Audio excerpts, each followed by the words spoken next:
Welcome to Lying and Cheating. Please like this video and subscribe. Lying and cheating. Did you cheat on me while you were gone? The question hung in the air between us like a fragile glass ornament, beautiful but ready to shatter at the slightest touch. I stared into Samantha's eyes, searching for the truth, a truth I was terrified of uncovering. My voice trembled with a mixture of fear and determination as I repeated the words I had rehearsed in my mind for days. Did you cheat on me while you were gone? Her gaze shifted away momentarily, a flicker of something. Guilt? Shame? I couldn't tell. Samantha took a deep breath, her lips pressed into a thin line. No, of course not. I would never do that to you, she replied, her voice steady but lacking the warmth it once held. But her tone, too calm and too rehearsed, sent a chill down my spine. My heart raced, a frantic drum echoing the anxiety swelling within me. I wanted to believe her. I desperately needed to. But the doubts that had crept into my mind over the past few months were relentless, gnawing at me, undermining the foundation of trust we had built together over the years. I nodded, forcing a weak smile, hoping that by playing along, I could silence the storm of questions raging inside me. I wished that the woman I loved, my Samantha, would return to me, that the vibrant spark in her eyes would illuminate our relationship once more. But as the silence stretched between us, I knew deep down that everything had changed. The weight of doubt, days turned into weeks, and the insidious feeling of doubt continued to fester, an uninvited guest that refused to leave. Samantha's behavior shifted. She became increasingly distracted, her attention divided between her phone and whatever mundane task she was engaged in. It was as if an invisible barrier had been erected between us, one that neither of us dared to address. She would spend hours on her phone, tapping furiously at the screen, her brows furrowed in concentration. Whenever I tried to engage her in conversation, she would snap back, "I'm just busy with work." But I knew better. There was an undercurrent of something more, something hidden and unresolved. In the beginning, I tried to rationalize her behavior. She was in the throes of her PhD program, after all, juggling research, classes, and the pressure of deadlines. I wanted to support her, to be her rock in the storm of academia. Yet, the more I tried to be understanding, the more isolated I felt. Then came Mother's Day, a day that should have been filled with joy and laughter. We planned a simple brunch with my mom, followed by a leisurely stroll through the park and a cozy evening at home. I thought it would be the perfect opportunity for us to reconnect, to remind ourselves of the love that had once flourished between us. But as we sat at the restaurant, I noticed something was off. Samantha seemed restless, her foot tapping nervously under the table. Her phone buzzed multiple times, and each time she glanced at it, a shadow passed over her face. I could feel my heart sink further into my stomach, each buzz amplifying my growing anxiety. Finally, after the third time she excused herself to take a call, I snapped. The urge to know the truth overwhelmed my better judgment. I glanced at her phone, which lay face down on the table, illuminated by the soft glow of the screen. My heart raced as I picked it up, my hands trembling. When I unlocked it, the sight of the messages that greeted me shattered my heart. The discovery. The messages were intimate, flirty, filled with inside jokes and late-night confessions. But it was the last few messages that sent my world spiraling into chaos. Explicit photos of Samantha, taken in our bedroom, sent to someone named Derek. My mind raced, and bile rose in my throat as I read the timestamps. October, during her supposed research trip halfway around the world. Every laugh we had shared, every moment of intimacy we had built, felt like a cruel joke. The woman I had given my heart to, the woman I thought I knew, had betrayed me in the most unimaginable way. I was numb, unable to comprehend the weight of her infidelity. Derek. The name echoed in my mind, a phantom that haunted every corner of my thoughts. He had been Connor's college friend, someone she had claimed was just an acquaintance. But as I scrolled through the messages, a sinking realization gripped me. She wasn't just emotionally involved. She had crossed the line into something far more dangerous. The final blow was a message that read, "I miss your touch. Wish I was back in your arms." My chest tightened as I fought to breathe, the weight of betrayal pinning me down. I was suffocating. When Samantha returned to the table, she smiled, completely oblivious to the storm brewing inside me. "Everything okay?" she asked, her voice too casual, a stark contrast to the turmoil raging within me. I stared at her, words eluding me as the anguish bubbled just beneath the surface. The facade of normalcy felt suffocating, a cruel reminder of what we had lost. How could she act like everything was fine when my entire world was unraveling? The confrontation, that night, after the hollow echoes of our brunch had faded into silence, I confronted her. I laid everything out, every message, every photo, and every ounce of pain. My voice shook with anger and heartbreak as I demanded the truth. Samantha's face paled, shock washing over her features. She tried to deny it at first, her voice trembling as she claimed it was a mistake, an error in judgment. But as I pressed her, shoving her phone in her face, her resolve crumbled. Tears streamed down her cheeks as she pleaded for forgiveness, saying she had been confused, overwhelmed by the pressure of her dissertation, and that Derek had been a distraction. But the worst part? She admitted she wasn't alone. There had been someone else before Derek, Luke, the guy who had shown up at our door months ago, the one she had claimed was just an old friend. They had rekindled their friendship while I was away on a work trip last year. The same trip where I had called her every night, longing to hear her voice and tell her how much I missed her. She had been with him, in our home, in our bed. I felt like I had been punched in the gut. I couldn't breathe.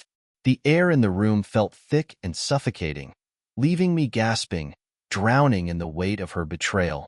Everything I had built with her, the love, the trust, the dreams we shared, was obliterated in an instant. I didn't know what to say or do. I stood there, numb, while she cried and begged for another chance, claiming she wanted to fix it, that she loved me and didn't know how things had spiraled so far out of control. But how do you fix something that's already shattered beyond repair? Seeking escape. That night, I walked out. I didn't know where I was going, just that I needed to escape the suffocating weight of my reality. I drove aimlessly, the streets blurring past me as I wrestled with the agony of betrayal. The woman I had shared my life with, the one I thought would be by my side forever, had shattered my heart and trust in the most painful way imaginable. It was early September when I finally returned to the house we had shared. The silence that enveloped me felt like a heavy blanket, a constant reminder of the love that once thrived in those walls. Samantha was gone, having moved in with a friend, but her presence lingered everywhere. The scent of her perfume clung to the air, and I could still picture her in the kitchen, her laughter echoing through the rooms we had filled with memories. Each passing day became a struggle, an uphill battle against the gnawing pain that had taken residence in my heart. I wanted to forget, to erase the memories of our time together, but they haunted me, refusing to let go. I tried to throw myself into work, but the ache of betrayal lingered, a constant reminder of what I had lost. Every smile from colleagues felt like a taunt, each mundane task a reminder of the vibrant life I had shared with Samantha. The unraveling. As the months passed, I thought we were finding a way back to each other. Samantha reached out, expressing her desire to talk, to work through our issues. I wanted to believe we could heal, that the wounds of betrayal could scab over with time. We began to meet for coffee, slowly easing back into a semblance of friendship. But the weight of my doubts still clung to me, a heavy fog that refused to lift. The closer we got, the more I felt the familiar anxieties creeping back in. Each time her phone buzzed, my heart raced, and my mind spiraled into a dark place filled with images of her laughing with Derek. Then came Connor's wedding, my best friend's celebration that I couldn't bear to miss. I thought it would be a chance for us to reconnect, to remember what had once brought us together. But as soon as we arrived at the venue, I felt the tension bubbling beneath the surface. Samantha was chatting animatedly with Derek, her laughter ringing out like a siren song, calling me to attention. Initially, I dismissed it as harmless fun, just a couple of friends enjoying the night. But as the evening progressed, I couldn't shake the feeling that I was watching a performance, a charade unfolding before me. I watched them, laughing and leaning into each other, and suddenly I was back in that restaurant, scrolling through her messages, feeling the betrayal wash over me like a tidal wave. I gripped my drink tightly, rage and hurt coursing through my veins. How could she stand there, pretending like nothing had ever happened? Finally, the facade crumbled. Unable to contain my frustration, I confronted her in the middle of the dance floor, the music blaring around us. "You really think this is okay?" I shouted, my voice breaking through the laughter of the wedding guests. "What are you trying to prove?" The laughter ceased, replaced by shocked whispers. Samantha's eyes widened in surprise, her mouth opening and closing as she searched for words. "It's not like that. You're overreacting," she replied, her voice wavering. But I couldn't stop myself. I was consumed by the memories of her betrayal, the image of her with Derek replaying in my mind like a never-ending loop. "You said you wanted to fix this. You said you loved me. But here you are, acting like everything is fine while I'm falling apart inside." People began to stare, their expressions a mix of curiosity and pity. I didn't care. My heart was in pieces, and I needed her to understand the pain she had caused me. "I can't keep doing this," I said, my voice low but steady. "I thought we could find our way back, but you keep pulling me back into the darkness." She blinked back tears, and for a moment, I saw the guilt etched on her face. "I'm sorry. I'm trying," she cried, her voice cracking. But it was too late. The crowd began to disperse, leaving us standing there amidst the chaos of a wedding. Our love laid bare for all to see. The aftermath. The days following the wedding were brutal. Each time I saw Samantha's name on my phone, my heart raced, a mixture of hope and dread. I wanted to reach out, to find a way to heal, but the memories of her betrayal clawed at me, whispering that I couldn't trust her again. I finally made the difficult decision to go to therapy, seeking to unravel the tangled mess of emotions that had consumed my life. Each session became a safe space where I could explore my feelings of anger, betrayal, and heartbreak. Through the therapist's guidance, I began to understand that healing wasn't a linear process. It was a winding path filled with ups and downs, moments of clarity intertwined with the weight of grief. I learned to confront my fears and face the harsh truth of my situation, allowing myself to feel the pain without shame.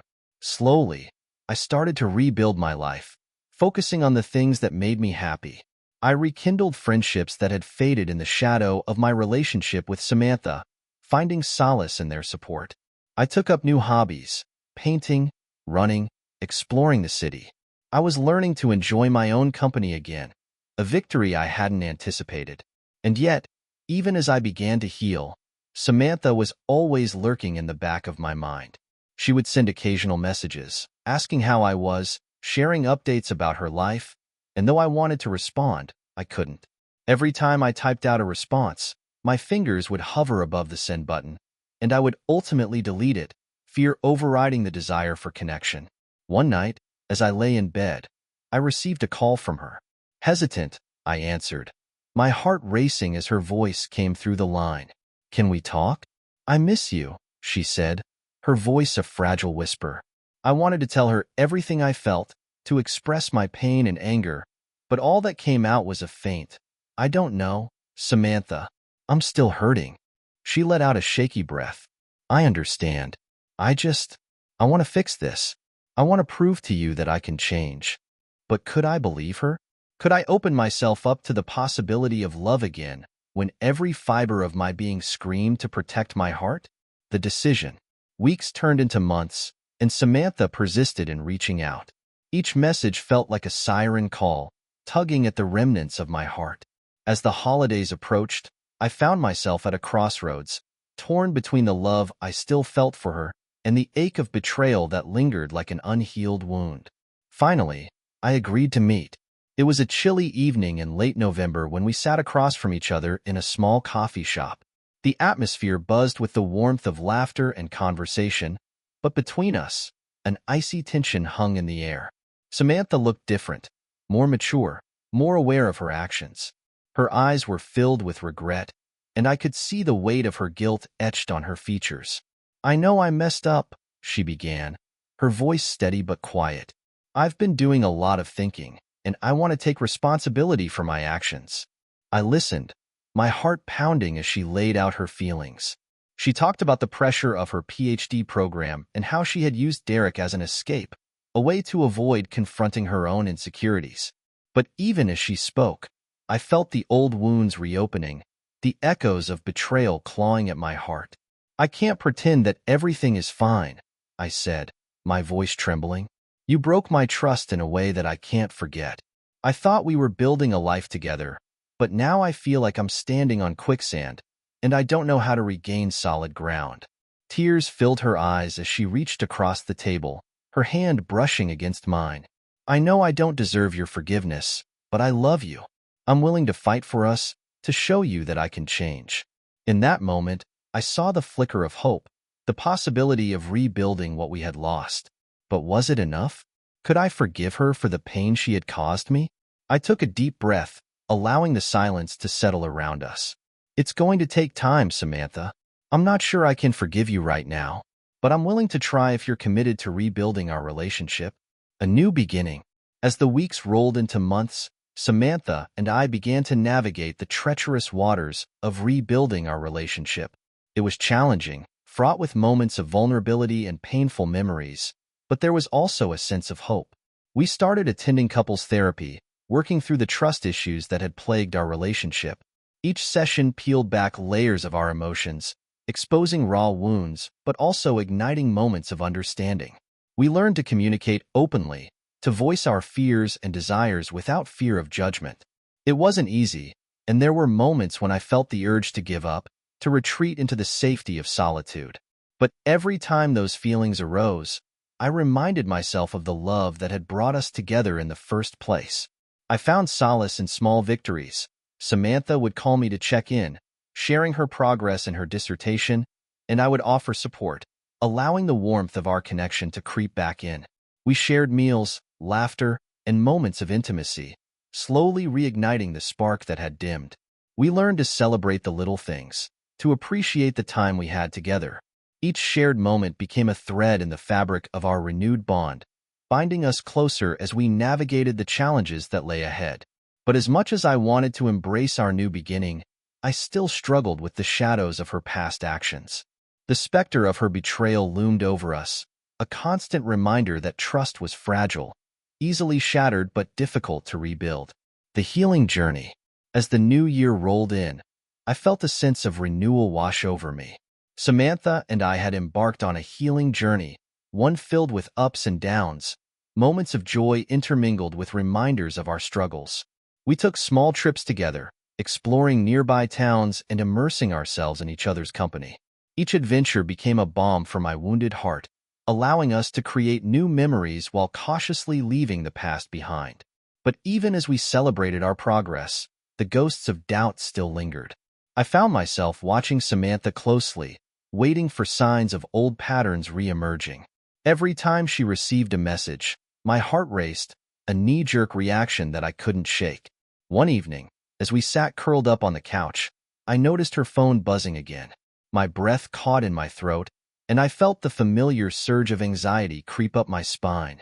I wanted to trust her, to believe that she was committed to our relationship, but the shadows of betrayal still haunted me. "Samantha, can we talk?" I said, my voice steady but laced with unease. She turned to me, her expression serious. "Of course. What's on your mind?" "I need to know how to let go of the past. I'm still struggling with the pain of what happened," I admitted, my heart pounding. She nodded, her gaze thoughtful. "I understand. It's going to take time, but I'm here for you. I want you to feel safe with me again." We spent the evening discussing our fears, our hopes, and the work we needed to put into our relationship. As we spoke, I felt the heavy burden of doubt slowly begin to lift, replaced by a sense of clarity. It was a slow process, but with each conversation, I felt the walls I had built around my heart begin to crack. The love we had fought for was slowly re-emerging, a beautiful blossom in the midst of a once barren landscape. The future ahead. As spring approached, I could feel the warmth of hope enveloping me. Samantha and I had taken significant strides in our relationship, but I knew there were still challenges ahead. Trust is not rebuilt overnight. It is a journey paved with patience, honesty, and a willingness to forgive. One day, As we walked hand in hand in a park bursting with blossoms, I turned to her, my heart full of hope. I believe we can do this, Samantha. I'm ready to take the leap, but we need to be committed to working on our relationship every day. She smiled, her eyes sparkling with gratitude. I promise you, I'm all in. I'll do whatever it takes to rebuild what we've lost. And as we stood there, surrounded by the beauty of the blooming flowers, I knew deep down that while the journey ahead would be fraught with challenges, it would also be filled with moments of love, laughter, and the unwavering belief that we could overcome anything together. In the end, love is not just about the moments of joy. It is about how we rise from the ashes of our mistakes, how we learn to forgive and heal. And as I looked into Samantha's eyes, I knew that we were ready to embrace whatever lay ahead. Together, write your comments about this story.